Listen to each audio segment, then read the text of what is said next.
Before V-Mobile, buhay namin mahirap eh.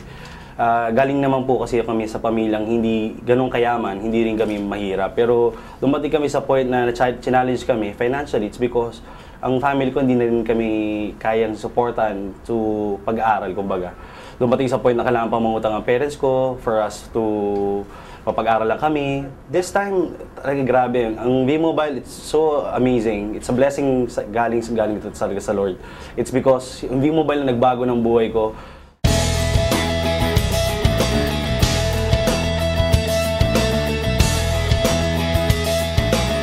Lahat ngayon, nabibigay ko na rin sa parents ko. Right now, nabigyan niya rin ako ng opportunity magkaroon ng 3 kotse. Right now, I have my own penthouse at the fort. It's really a blessings kasi akala ko dati mahirap ang buhay eh. Ngayon, I can see, because of V-Mobile, anything is possible talaga.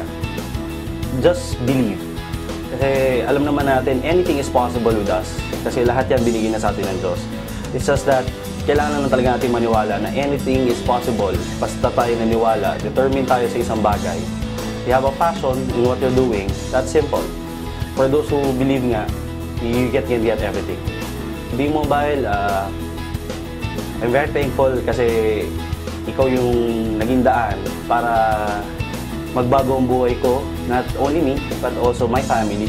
At the same time, here in V-Mobile, ang dami-dami na nagbagong buhay because doon sa ginagawa natin. So, keep it up.